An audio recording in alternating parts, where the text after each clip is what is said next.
Hello， 大家好，我是陈。今天是一期突然的加更，用手机录的，所以画质可能稍微有一点欠缺，你们谅解。昨天的迪奥因为涉嫌抄袭马面裙，在热搜上是挂了1天1夜啊。然后这件事情出来以后呢，有很多人发表自己的观点，有些认为呢这个就是抄袭实锤的哈，有些认为呢国人就是上纲上线啊，那时装的元素互相借鉴不是很正常吗？还有些人认为呢，哎呀，是迪奥居然敢把这样的一条裙子卖掉2.9万啊，实在是也太过分了，把我们当韭菜呢啊！其实呢，我认为这些观点啊都没有说到最重要的点上，所以我也想趁着这个机会来发表一下自己的观点。其实呢，我原本是对迪奥这个品牌还挺有好感的，从7、8年前呢，我就每年都会陆陆续续买一些他们家的成衣，所以呢，我认为我的观点应该还算是比较客观的，也希望大家呢能够听完我想说的全部，再发表自己的意见。首先呢，我给不知道马面裙是什么的小伙伴们来科普一下，马面裙是一种源于契丹、流行于古代明清时期的裙类服饰，它是一个半身裙啊，它的结构特点呢，主要在于它前后共有4个裙门，2两这样子的重合，然后裙门之间呢是打褶的。这种结构的诞生呢，就是为了能够方便岔开腿骑马，因为大家也知道契丹是一个骑马的民族，对吧？然后呢，我们再来看一下迪奥被锤的这条半身裙，这边呢是一张商品图跟马面图的对比，左边是迪奥，右边是某汉服商家的模特图。从走秀的视频呢，我们可以清楚的看到啊，这一条裙子它确实是前后都有裙门的，而且正正好好是4个裙门，中间也有打褶，然后方式跟数量也跟马面一样。后来呢，我又看到有小伙伴从巴黎发来的这个专柜平铺图哈，从这个平铺图呢，我们也可以看到哈，这条裙子也是一片式的，跟马面一样。如果说它不是有一个 Christian Dior 的这样的一个商标在上面，我乍一看我还真的可能会以为它就是条马面裙。所以在我看来呢，迪奥这条裙子它确实应该是采用了马面裙的结构和版型，这一点是毋庸置疑的。有些博主认为呢，这个东西它不能用抄袭来形容，因为马面裙本身呢它是没有版权的，它能够进入到博物馆，说明那个东西它是个文物，不属于某个特定的品牌或者机构。我对版权法呢有一些粗略的了解，马面裙呢就算它不是一件文物，它其实本身也应该是很难去申请专利的，因为裙子这种东西呢，它是实用型为主的一个物品，而实用型为主的这种物品呢，你本身就很难以版权去保护它，这也就是为什么时尚界有那么多的搬运工存在，对不对？那么既然法律上不构成一个抄袭的问题，问题出在哪儿呢？问题就出在于迪奥它在官网这个产品的信息栏里面介绍这款裙子的时候说，这款半裙采用了标志性的迪奥廓形。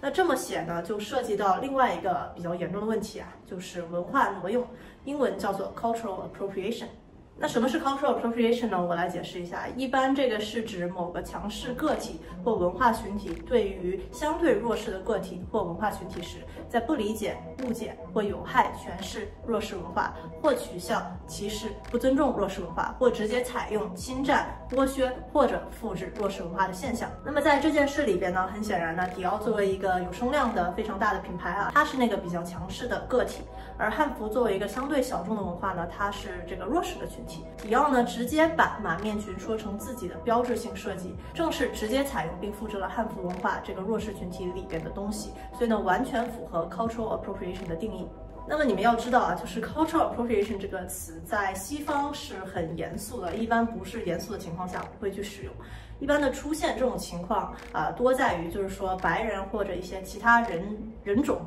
去对黑人群体的文化进行一些恶意的取笑搬用或者恶意的解读。比如说扮黑脸就是一个 cultural appropriation 的经典案例。如果在2022年有人在西方敢扮黑脸，不管他是有意的或者是无意的，只要他发出来，一定是会引起非常大的社会的反响。那我们假设今天迪奥的这一款设计呢，它是一个和服的设计然后他跟消费者说这个是我们品牌标志性的设计哦，我相信大众肯定不会买单的，因为和服的普及力度非常高，所以基本上呢，所有的西方人他都知道和服是日本的东西。但马面裙呢，它作为一个很多人原本就不认得的东西，这样你去打一个迪奥原创设计的标签，会误导一大批人的，真的会有很多人以为这就是迪奥的独有设计，然后这可能导致的后果呢，就是我们以后在法国大街上穿着马面裙逛街，会有人误以为我们穿了雕牌的山寨。这个就很严重了，因为我们作为这个弱势的文化群体，被人家一个强势的个体先入为主了，到时候你很难解释，你相当于是百口莫辩啊，有道理也说不清的一种情况。那同时呢，我也看到有些博主说不能这样子上纲上线，因为如果这样的话，那是不是我们中国也不能生产和设计西装或者西服版型的东西了呢？那么我就要反问哈，你知道为什么西装和西服它前面要加个西字吗？就是为了致敬它的来源啊。你这样做的话，那当然可以了，对吧？你把迪奥的这条裙子，你就在官网上声明它是一个马面裙 ，OK 啊，我不会有任何意见，我相信大部分人也不会有任何意见，甚至我们会很高兴，这个一个小众文化的东西，汉服文化的东西，它终于走向了国际，对吧？这是件好事。关键就是你没有像西装西服一样在前面加这个西字啊，然后直接声称是你的原创设计，这个问题就很大了。除此以外呢，我还看到有些人说啊，迪奥这个它是借鉴了苏格兰裙，不是马面裙。那不就巧了嘛！我从小学一直到高中上的都是英式教育体系的私立学校，我们校服穿的就是苏格兰裙。所以我对苏格兰裙的结构和形制也是了如指掌。我可以很自信地告诉你啊，苏格兰裙它不长这样。虽然苏格兰裙它也是一片式的，但是呢，它只有前裙门，没有后裙门。这样前后都有裙门，4个裙门两两重叠的这样的形式呢，目前为止我只在马面裙上见到过。当然呢，我也不是什么服装史专家，我不能100%保证就是苏格兰裙它历史上一直长得跟现在一样。所以说如果评论区真的有大神可以证明迪奥它借鉴的是苏格兰裙，不是马面裙，也欢迎发出来给我们大家一起都学习学习。最后呢，我想说一下这个定价。我看到有很多人在吐槽这个定价，说2.9万也太贵了吧，这不就是割中国人的韭菜嘛？其实我觉得这个吐槽也是抓错重点了啊！一条裙子卖2.9万，首先它全球都是一样的，然后呢，对于奢侈品来说，2.9万其实是属于一个正常的定价。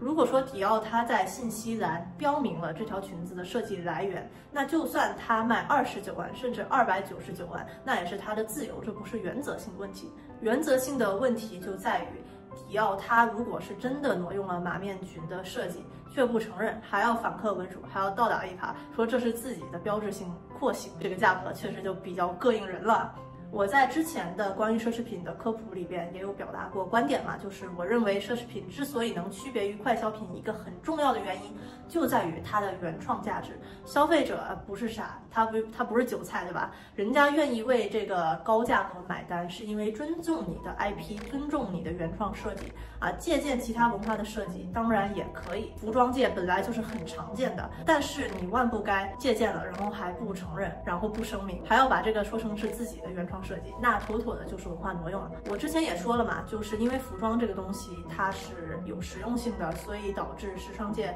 用法律去维权真的是很艰难的。法律其实并没有办法对这个情况起到任何作用。但我相信呢，明眼人都能看出来哈，这两条裙子的相似度它有多高。所以在这件事情上呢，我认为真的就只有发生这样的一个方法，才能让普罗大众了解到哦，原来这个设计是首先出现在中国的马面裙上面，然后才被迪奥采用了的。如果说我们不发声，不这么做的话，那不但所有的外国人都会认为我们的马面裙是山寨，甚至大部分对传统服饰不了解的中国人，他也会去这么认为。最后呢，我想说，迪奥这个品牌在时装界能有如今的地位，肯定代表着它曾经对时尚界有过巨大的贡献。作为一名迪奥的消费者呢，我也是非常认可迪奥的一些其他设计的，所以我也是真的不愿意看到迪奥翻车出事情。如果说今天这条视频有幸被迪奥的工作人员刷到，尤其如果你是一名中国地区的迪奥工作人员，我希望你能站在一名华夏子孙的角度希望你们能够透过我刚才所说的一切，真正的去了解到这件事情它为什么会引起轩然大波。我相信你们作为工作人员，应该也对西方社交媒体相当的了解，那应该也能够明白，如果今天这个 cultural appropriation 的情况是出现在另一个群体里面，比如说黑人群体或者拉丁美洲文化的群体里边，那这样的一个挪用可能会真的引起非常大的一个 backlash， 会是很严重的一件事情。不能因为说我们华人在海外的声量还是太小了，就不把这个事情当一回事了。我个人呢是非常希望看到迪奥官方能够给出一个回应的。如果说诚恳，然后态度良好的话呢，我个人是不会因为这一件过失就否认迪奥所有的设计价值的。迪奥这个品牌还是有非常多非常优秀的一些设计作品的，尤其像海盗爷那个时期，真的出了很多经典。然后我也相信呢，有很多其他理智的消费者跟我的观点是一致的。但是呢，如果说已经这么多人在发声了，上了这么久的热搜，然后迪奥品牌还要装瞎，然后假装没看到这个事情没发生，那我也只能说我真的非常失望。